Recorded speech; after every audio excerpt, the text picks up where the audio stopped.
ರಾಯಚೂರು ಬಳಿಕ ಕಲಬುರಗಿಯಲ್ಲೊಂದು ಮಠಕ್ಕೆ ಜೆಸಿಬಿ ಹಚ್ಚಲಾಗಿದೆ. ಶ್ರೀರಾಮ ಸೇನೆ ರಾಷ್ಟ್ರೀಯ ಅಧ್ಯಕ್ಷ ಶ್ರೀ ಸಿದ್ಧಲಿಂಗ ಸ್ವಾಮೀಜಿ ಮಠಕ್ಕೆ ಜೆಸಿಬಿ ಹಚ್ಚಲು ಮಹಾನಗರ ಪಾಲಿಕೆ ಅಧಿಕಾರಿಗಳು ಮುಂದಾಗಿದ್ದಾರೆ. ಕಲಬುರಗಿ ನಗರದ ನಾಗಹಳ್ಳಿ ರಿಂಗ್ ರಸ್ತೆಯಲ್ಲಿರೋ ಸಿದ್ಧಲಿಂಗ ಸ್ವಾಮೀಜಿ ಮಠಕ್ಕೆ ಸೆಟ್ ಬ್ಯಾಕ್ ಬಿಟ್ಟಿಲ್ಲ ಎಂಬ ಕಾರಣಕ್ಕೆ ಮಠ ತೆರವಿಗೆ ಹೈಕೋರ್ಟ್ ಆದೇಶ ನೀಡಿದೆ. ಕೋರ್ಟ್ ಆದೇಶದ ಮೇರೆಗೆ ಪಾಲಿಕೆ ಅಧಿಕಾರಿಗಳು ಮಠ ತೆರವಿಗೆ ಮುಂದಾಗಿದ್ದಾರೆ.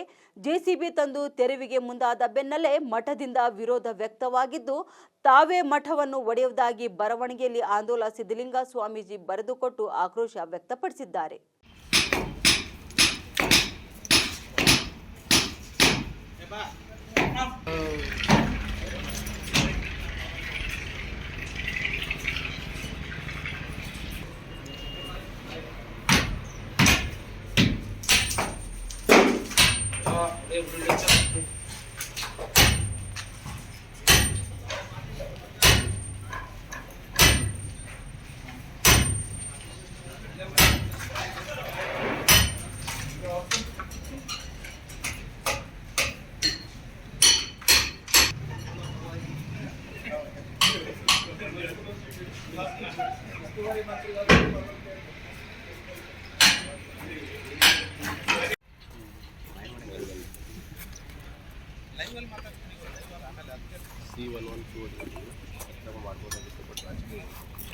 C112 हाँ 112C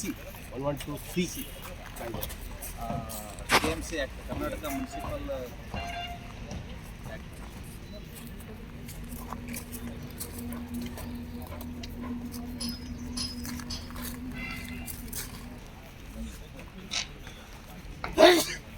ನಿರಂತರ ಸುದ್ದಿಗಾಗಿ ನೋಡ್ತಾ ಇರಿ ಉತ್ತರ ಕರ್ನಾಟಕ ಸುದ್ದಿವಾಹಿನಿ.